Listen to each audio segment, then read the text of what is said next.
한 주간의 SNS 소식 전해드리는 시간입니다. 오늘 이 시간에는 군포와 의왕가천지역 국회의원의 SNS 살펴보겠습니다. 먼저 군포 갑지역의 더불어민주당 김정우 의원입니다.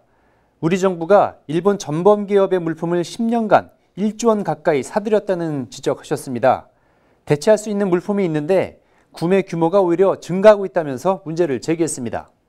지방의회에서는 전범기업 물품 구매를 막는 조례를 제정하고 있다면서 정부의 행정을 꼬집었습니다. 관련해서 우리 국민들의 불매운동 결과도 공개를 했네요. 관세청 자료를 분석해봤더니 일본 맥주 수입 금액이 45% 감소했다는 내용입니다. 역대 수입 액수와 비교해봐도 그 어느 때보다 높은 감소폭을 기록하고 있다는 소식이군요. 지역에서는 대한미 공공택지지구 관련해서 주민들 만나셨습니다. 택지지구 안에 초등학교와 중학교 부지 활용 방안에 대해서 주민들과 의견 나눴다면서 인증샷 남겼습니다. 다음은 군포 을지역의 이하경 의원입니다. 시간이 좀 지난 소식이긴 한데요. 일본의 경제 침략을 규탄하는 국회 결의문과 추경 예산안을 통과시켰다면서 당일날 국회에서 바로 소식 전했습니다.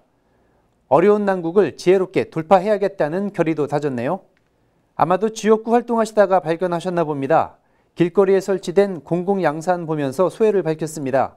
폭염 속에서 그늘을 제공해주는 양산처럼 정치도 삶에 지치지 않게 안아주고 토닥여주는 것이었으면 좋겠다고 하셨네요.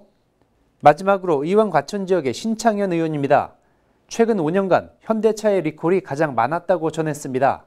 국내차는 현대차가 가장 많고 수입차는 BMW가 가장 많다고 하네요. 소비자 피해가 반복되지 않게 리콜 지연에 대한 벌칙과 손해배상 책임도 강화해야 한다고 지적했습니다. 지방정부의 근로감독관을 신설하는 법률안 대표 발의했습니다.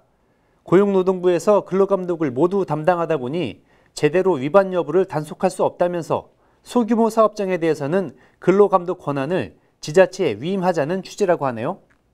면세점에서 비닐 쇼핑백을 유상 판매하도록 하는 법도 발의했습니다. 비닐봉투 사용 규제가 강화되고 있는데 면세점은 쏙 빠져 있었군요. 인천공항의 비닐 폐기물이 연간 1000톤이 넘는다고 하네요. 면세점에서 일회용 봉투와 쇼핑백 사용을 억제할 수 있을지 지켜보겠습니다. 지금까지 주간 SNS였습니다.